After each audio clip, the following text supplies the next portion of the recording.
This is the School Success Podcast, a podcast for school leaders to learn from other school leaders what's working and what's not, and to get inspiration and encouragement, as well as strategies to grow school enrollment, connect with families, retain teachers, recruit teachers, and everything in between. You guys are heroes, and I cannot thank you enough for pouring into this next generation that's coming behind us. My goal is you will take at least one thing away from every episode that you can take back to your school to make it better than it is right now. Please enjoy the School Success Podcast. This podcast is brought to you by the Herzog Foundation. Time for school.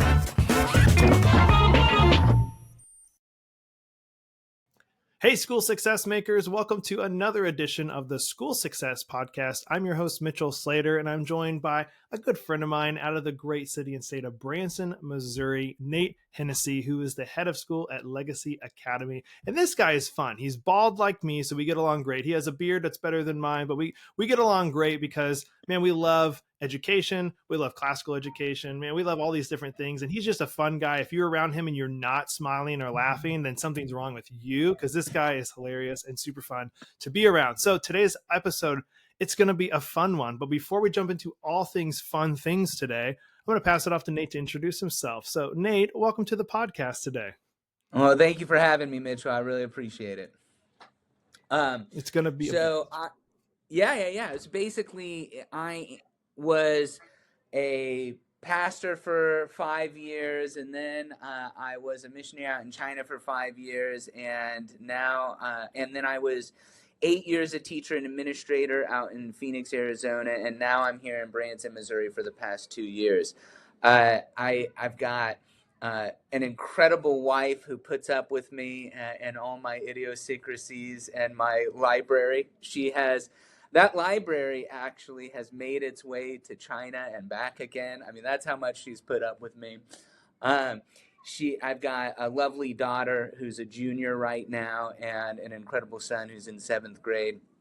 I'm just a guy that loves the Lord and has discovered over the years that the spearhead against the gates of hell is for the next generation is happening in classical Christian education, and that's why I joined in, and that's why I'm a part of it right now.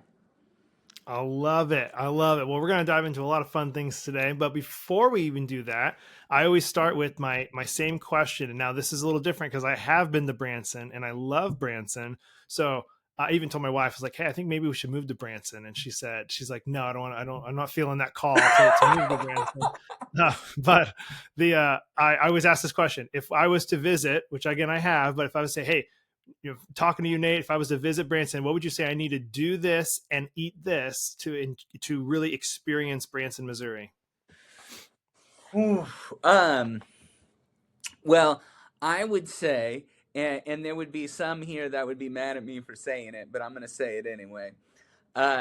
Really, that you should go fish for rainbow trout in the Taneycomo, and you should eat it. Now, that's really what you should do. You should actually get your own fish, fry that baby up, and eat that for dinner. That would be my recommendation. Okay. I haven't had somebody suggest something like that before, so I think that's a perfect recommendation of what I should do.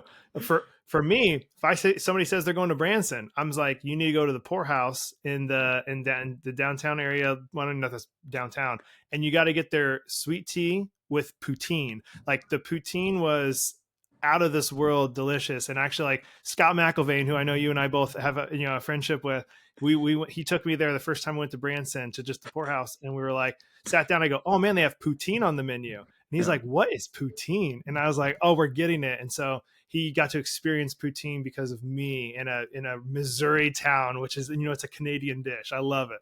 Well, here, okay. If you want a place, my director of operations, her husband is the pastry chef over at the Keeter Center. Okay. And so really anything that he makes is absolutely incredible. And so you want like a dessert thing to do, you are not going to be disappointed, especially if you're a carrot cake guy. That's my favorite. Actually, for my birthday, he made at his home a full carrot cake. I mean, dense as a brick. I mean, this thing you could throw it as a deadly weapon at somebody. And I ate that thing within a 2-day period, and I mean I suffered for it, but at the same time it was so worth it. So yeah, there you go. Okay, I'll put that on the next. I should hopefully be at the Keeter Center this next year for the conference that they're going to have. So I will try and get some carrot cake from them. That sounds delicious. I do like a good carrot cake. So as we jump in today, I would love to, before we get into like classical, I know this episode really we're going to focus on classical. But I guess let's just jump right in. Actually, let's just do it. So we've had guests on before that are classical schools, classical Christian schools. We've talked about classical, but I really wanted to have an episode just all about it because I know it's the rage right now. It is booming. There is more and more classical schools popping up all over the country, and there's really a movement right now. And so I keep getting questions from those I meet in the community, people I meet at my church, even my family members, and they're like, "What is classical? What is classical?" And it continues. And it's not going to go away. That's going to classical is not going away, but also those questions I know are not going to be going away as people are still curious to know like what exactly that is. So obviously we'll have some good dialogue back and forth on this. But if you were, I think I've even asked you this before. If I was, we're in an elevator and I was like, "Hey, give me the elevator pitch on what is classical education." Let's start with that before we kind of maybe dive into the nitty gritty details of what it is. So like, what is classical education in a quick elevator pitch? Yeah, that's funny. Because if you're talking to a classical Christian educator, you have to say that very clearly, that you need an elevator pitch version, not the 3-hour dissertation version. Exactly. So here is the simplest way that I describe it all the time to families that walk into my office. We're doing an academic assessment and a family interview for people coming into our school. And I'll say this over and over and over again. Classical Christian education is all about really taking all knowledge and experience, rooting it first in its source, which is the very character of God, and in its end, or its telos, which is the sanctification of the saints. If I could just put it in one sentence, that's it right there. It's about taking everything that we do as a person and making sure that it's rooted in the very character of God and in its end, which is the sanctification of the saints. That's actually I think one of the best ones I've heard of simplicity, because I know sometimes I'll say elevator pitch and it's like, this is a really long elevator ride. Like it's not ending. So that's a good one. All right. So now that we know that part, so we're like, oh, now tell me more. So now we're diving into a little bit more. So, I know this will be no real method of like questions for this one and just more back and forth. So, if somebody hears that, they go, "Oh, okay, that sounds interesting. I want to know more. What is now? What do you guys do for elementary students? I know there are some different variations based on grade and how the focus. So, like, what does that look like through a full K-12 education?" Yeah. So a lot of people, when they've like first took their step into classical Christian education, one of the buzzwords that they hear a lot is the trivium, which is that grammar, logic, rhetoric. And they may not even have heard trivium, but they've heard grammar, logic, rhetoric. Schools even ACCS and really the vast majority of all classical Christian schools would even divide up their entire K-12 experience between grammar school being the lower school, and then logic being that middle school period, and then rhetoric being that high school experience. Even the whole of how they make segmentation within the education is through this trivium, and that's why it comes up quite a bit. So, but what is that exactly, and why is it that they do that? So funny enough, they actually break apart that whole experience, because the trivium in one of like the most important texts that are referenced in the classical Christian tradition is Dorothy Sayers' work on these lost arts, these lost tools that have gone into a disappearing state. And those were those liberal arts, or the liberating arts, the arts that liberate us to come to know the truth about things. And the first three of those are the trivium. There's always been, in the medieval tradition, 6, 7, sometimes a little bit more, sometimes a little bit less, but the fundamental three have always been word focused, and that is the grammar, logic, and rhetoric.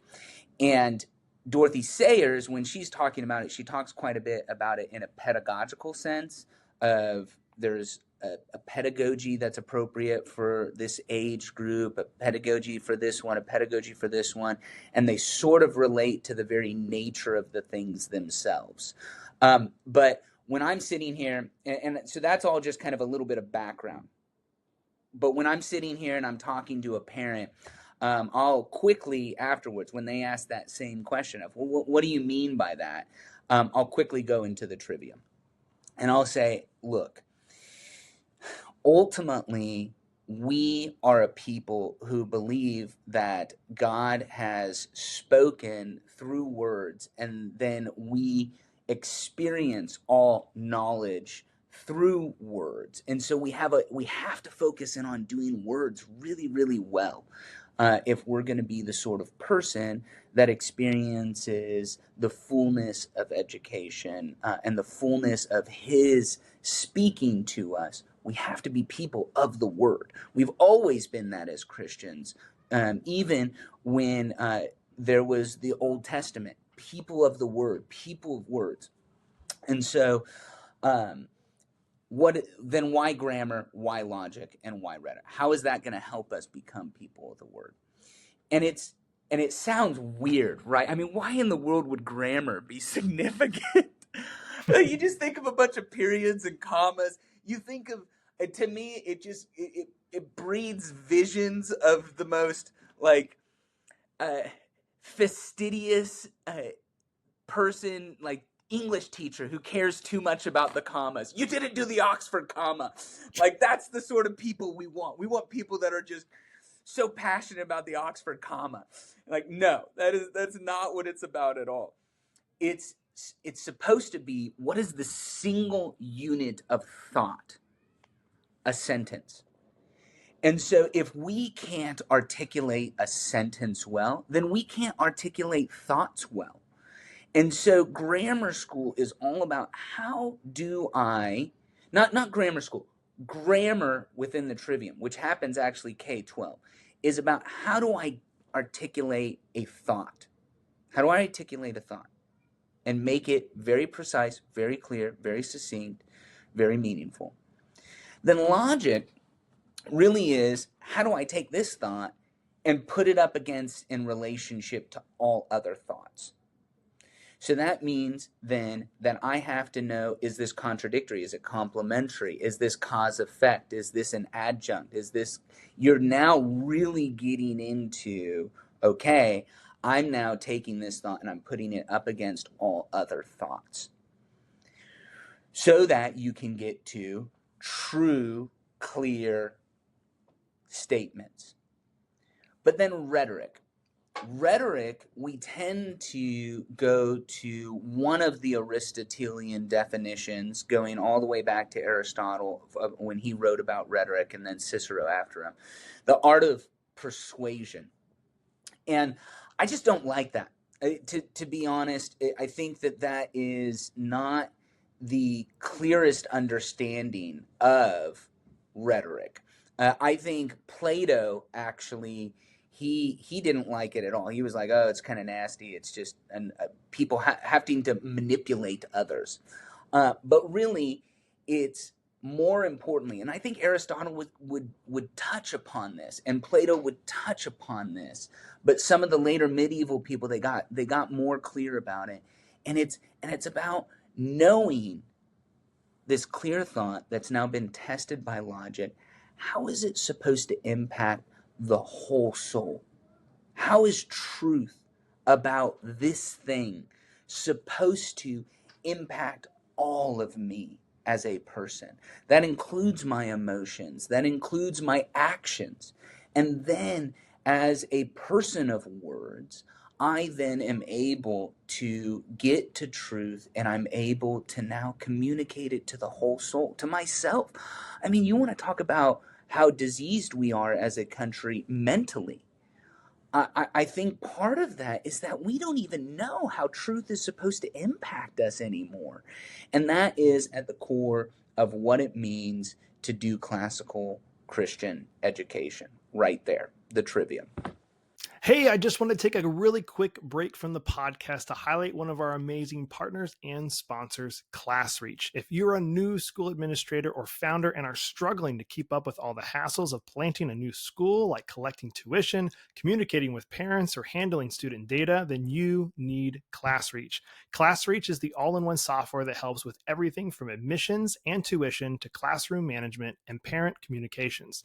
Sign up for a free consultation with one of their school specialists and see how ClassReach can help your school grow today. You guys can check them out online, classreach.com. They are a kingdom-minded company, and I love their leadership team there. I've become friends with a lot of them. They truly are a great company. I support them, and I love them, and you guys will love them too. Check them out at classreach.com. Now, back to the show.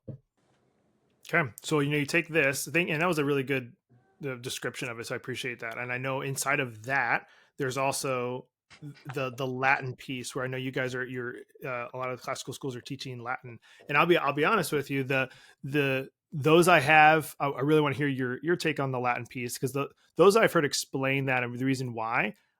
So far, I really haven't had a great argument for why to teach Latin. Like the ones I hear, I'm like, okay, I can see it, but it's not like super convincing. So I've also met some classical schools that they don't actually really even push the Latin piece of it. So I think it might be, I don't know if that's like a division inside of classical or something, but I would love to hear your take on the Latin piece. Like, sell me on that. If that's a piece of like what you guys do at Legacy, like why is that taught? Do we feel like we need to be teaching that in 2024? A fantastic question. I love it, because really, okay, it's again about this word thing. So I've heard it, just like you said, within the classical tradition, some people saying, hey, we do Latin for X. And even when I hear that, I go, is that really that important? For instance, I've heard it said, Latin is all about getting to the ability to read in the original languages these great works. And I get that. But at the same time, I mean, we don't even do that with our own Bibles. And we love our Bibles. I mean, we're a people that love our Bibles. And yet, we'll get on word here, word there for Greek, but we're not sitting there reading Greek all the time. And yet we do believe that we are getting access to the very word of God. And so I could see why it would be like, man, that's a lot of labor to put into to be able to read the Aeneid, which is, incredible. But at the same time, for me, and what's happening here at Legacy is that Latin is more importantly a deeply theologically based language. Okay, of course, at one point, a living language all over the place in the Roman Empire, but then in the medieval times, it stops becoming a living language and it becomes the academic language, the language that lives inside academia. And academia was deeply theological. It's a bunch of monasteries talking to each other, and academics at these monasteries talking. And so it becomes increasingly just theologically rich as a language. And then, of course, it also becomes the basis for lots of other words that exist in the English language today. But when a kid is going to now now that's just, again, another context situation, just giving some context. Now, a parent's in front of me and I'm sitting here and I'm explaining this, or a kid's in front of me and I'm explaining this. So right now, we go and we'll look up a definition. We're looking up a definition of a thing, and what we do is we look in our Merriam-Webster, we'll look into our Google, and increasingly what you're seeing, funny enough, is that some words are starting to transition. You don't see clear definitions that sometimes you even think are the definitions of the word. They switch a little bit. They change a little bit. They morph a little bit. In fact, one of my favorite dictionaries out there is this massive, I mean, if you look at this bookshelf back here, it would be like 3 of these shelves. It's just a dictionary, and it's older, and it's richly deep, philosophical, going into every one of these words. Philosophy impacts words. But when a kid is looking into those, they can easily not always get to the nature of what actually this word is. When you study Latin, what you're doing is you're actually now starting to realize that there is a Latin theological definition of words that is steeped inside our Western tradition. And so now you're becoming the sort of person that, if you break down a sentence, which is grammar, right? You break down that single thought and you're now going into words. You're now getting theologically richer words. Kids are thinking about these things, like confidence, confide. It's about with faith. Okay, it's about with faith. Confidence is related to how much faith you have in the Lord. And then vocation, coming from voco, to call. It's about a calling from the Lord, not just a occupation for money. How do you just spend your time to get money? And so the more you do that, the more you have a theologically rich understanding of all your definitions of words. And so for me and for the school, it's pretty clear that that is the focus of Latin. And that means Latin is not an end in and of itself, but it serves to become a better person, a more theologically, philosophically rich person of words in English. That is what it comes down to for us. Okay. Hey, that was, I will say again, Nate, best description I've had on the Latin piece, best argument for the Latin piece. And I love, you literally kind of read my mind too, because you touched on the Greek and Hebrew part of the Bible, of like, man, if we're preaching Latin, and to read these great books that aren't even the Bible, like, wouldn't it make more sense that I'm glad you touched on that, because that's literally what I've been thinking too. Like, I feel like my wife took Greek in college, and it's really cool. Anytime she'll see like a Greek word, she'll be like, oh, that's this word meaning that, and she like remembers it. And I'm like, well, that's like, I kind of see some handiness in that, of like knowing some of the deep words. The Latin piece though, I was struggling on that one. So that helped. Like, I feel like that did help. Do you recommend though that these schools also teach Greek and Hebrew and some of these different like languages, or just Latin? So if I'm being consistent and saying that Latin then becomes a great service to English, and if English then is the end game for richer English words, then Latin is the most prominent source of English words, and Greek is second. And so for us, actually, as we move into our high school years, we are adding Greek to that. We aren't doing a full mastery of Latin, because again, if English is the key, then we get a solid base of Latin through 8th grade. We actually start all the way in 2nd grade our Latin. And then in high school, you get then a start of a basis in the Greek, and then you have both languages to work with in order to improve your English understanding as you're moving forward. So that's where the two of those meet together. Hey, school success makers, Mitchell here. I just want to take a really quick break from the show to give a big, huge shout out to the Herzog Foundation. I absolutely love the Herzog Foundation. I've been friends and partners with them for a couple of years now, but we're bringing it to a whole new level. And I'm excited to share that our very own School Success podcast is now featured on the Herzog Foundation Podcast Network.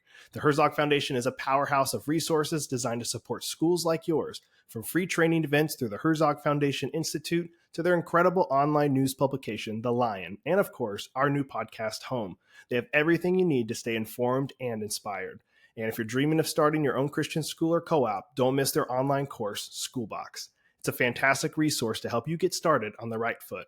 At School Success, we're proud to partner with the Herzog Foundation to bring you these valuable tools and insights. So visit herzogfoundation.com to explore all they have to offer. Trust me, you won't want to miss out on these amazing opportunities for growth and success. And I love all the people over there, and I know you guys will too. So please go check them out, and you won't be disappointed. Now, back to the show. Okay. So if those are listening, whether it's maybe a family's listening or potential people looking at classical or schools or anything, and they're wanting to learn a little bit more about classical, do you recommend different resources for them to check out online, or any different books maybe that they could kind of wrap their mind around more than just a 20-25-minute podcast and say, oh, I want to kind of dive into more what is classical education in general? Do you recommend any type of readings for them? I would say it kind of depends on how deep you want to dive, right? I mean, do you want the elevator speech, or do you want to to start reading Plato and Aristotle in order to make sure?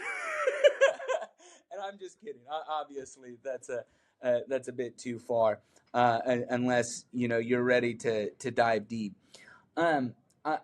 I do know that Doug Wilson has a great book out there that has been around for a lot of years, where he's talking about classical education. The name of it is escaping me right now. I should have it over here, but it's like Not Rebuilding the Ruins. Help me out. There's another one that's a standard out there. It's a black title. Oh, my goodness. Oh, boy. I'll try and Google it while you're talking. Seriously. Why is it escaping me right now? He's going off of Dorothy Sayers. I'm rediscovering the lost tools of education. Okay. Rediscovering the lost tools of education. Yeah. Is the first one that I think is getting your feet wet into and getting excited about what classical Christian education is doing. The second one that I would recommend, that I believe is really that next step forward, is a book. It has two authors. It's The Liberal Arts and again, the full name is escaping me. I've read it multiple times, but I also read a lot of stuff. And I'm forgetting it right now. But that one that I've read multiple times is the next. Look it up for me. Look it up for me as well, Mitchell. It's killing me that I don't know it. I have the Back to Basics one. Is that the one you're talking about for? Nope. No. Okay. So Rediscover. You're talking about the first one that you're talking about with Doug Wilson? No, Doug Wilson. It's going to be Recovering the Lost Tools of Learning is the first one. And then the second one is The Liberal Arts Tradition, a Philosophy of Christian Classical Education. That's a mouthful. Yeah, I know. This is why I don't remember these titles. Both of them are these very long titles. But that makes sense, though. If I keep asking for elevator pitches and they're really long, it would make sense their books are really long because they can't describe it in a shorter amount of a book name. So that makes a little bit more sense. But then there's also one that, if you want just a pamphlet version, not even a book, just a pamphlet. Perrin wrote something as a guide to classical Christian education for parents. We actually send that out to our parents when they are applying for us, and that is a pamphlet version of what classical Christian education is all about. Okay. I love that. Well, I know, and I know it's more of the books you guys read, but I saw this at Costco, actually, Aesop's Fables, and it's like really nice, like hardback. And so I bought that, and I started reading that to my 5-year-old son. And what struck me, for those that haven't read any of Aesop's Fables, I didn't know a lot of these little stories were a part of Aesop's Fables, like the tortoise and the hare and some of these different stories. I'm like, oh, well, I know that story. I didn't know that was in Aesop's Fable.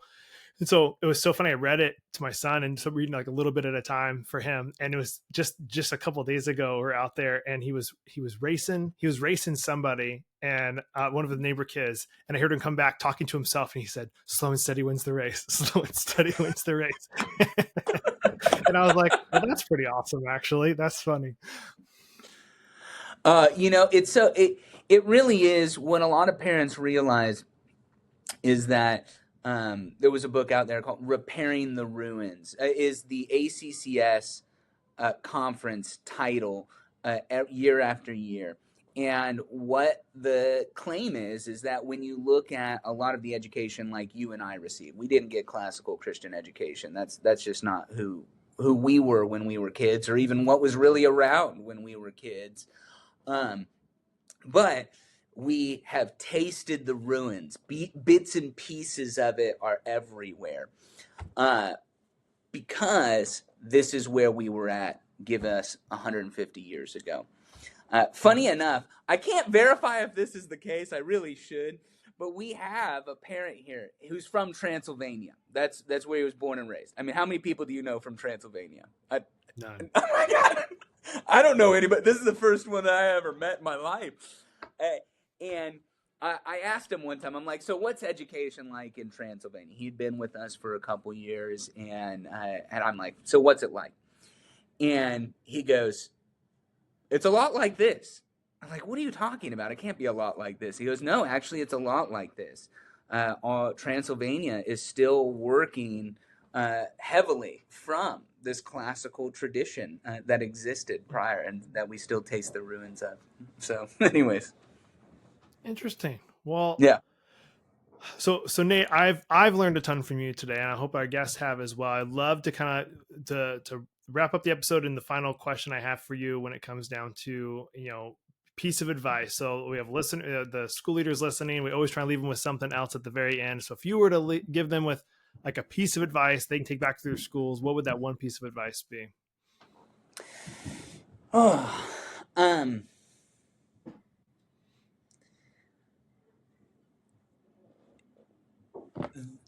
There are lots of competing things that would want to make education not about its source, which is the very character of God, and its end, which is the sanctification of saints.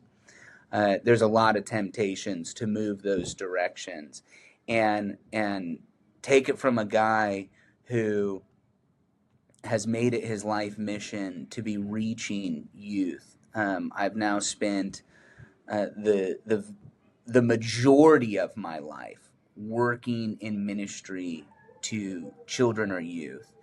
And guys, we cannot let the temptation take us over. We have to stay faithful all the way to the end.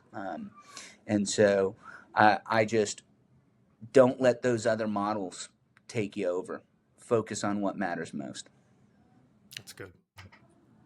I love that. Well, Nate, thank you for taking time out of your day. I know you are a busy dude, and obviously the school year, as we record this, your probably Christmas break is on the mind, as we got that so a few weeks away. So thank you for taking time out of your day. You guys have had a busy last couple of months, I know, at the school with accreditation and all that fun stuff. So, so just appreciate your time, appreciate your friendship, and thank you for coming on and talk about classical education today. Thank you so much, Mitchell. It's been a pleasure. Blessing. Well, another huge shout out and a thank you to Nate for taking time and being on the podcast today. I love that guy. I love what he's doing there in Branson, Missouri. Wishing him and his school nothing but the best as they continue to grow and educate the next generation that's coming behind them. And of course, guys, I'm hoping you were able to take at least one thing away from today's episode that you can take back to your school or your family to make it better than it is right now, all in the world of classical, which I, of course, learned something from this episode. I always learn something from these episodes, which is awesome, which is why I love having our guests on because I'm always growing and learning. I'm hoping you guys are as well. Before you go, of course, I want to highlight our 3 free resources we have here at School Success. First one, of course, is the podcast that you're listening to right now. Weekly episodes dropping every Monday. So make sure you're subscribed so you get notified and don't miss any of the new episodes that are coming out. And if you haven't yet, we'd love a 5-star review if you are loving our content. We appreciate that very, very much. We also have our school success report goes out as well on Mondays. We want to make sure you're not missing out on. You can go to our website, schoolsuccessmakers.com. In the top right-hand corner, there is a button called School Success Report. Click that to sign up. Our team compiles different articles that we have either found or written to put into an email. So you guys are ready to rock the week ahead with some information and different things to make you a better educator. So make sure you're not missing out on the School Success Report. And then last but not least, the third free resource is our School Success Makers Facebook community, which is completely free. You just jump in there, get to know some other educators that are in there, put a post in there, introduce yourselves. I'm personally in there and would love to see you in there as well. Get connected with other educators in the world because you need some community around you. Community is very important, so don't miss out on that. Whew. All right, I think that's it. So, guys, you're awesome. Love you guys. And if you have any questions, comments, concerns, or ideas, message us through our website, schoolsuccessmakers.com, and let us know. Other than that, we'll be back here next week with another awesome guest as usual on the School Success Podcast. We'll see you then. The views and opinions expressed in this program are those of the speakers and do not necessarily reflect the views or positions of the Herzog Foundation.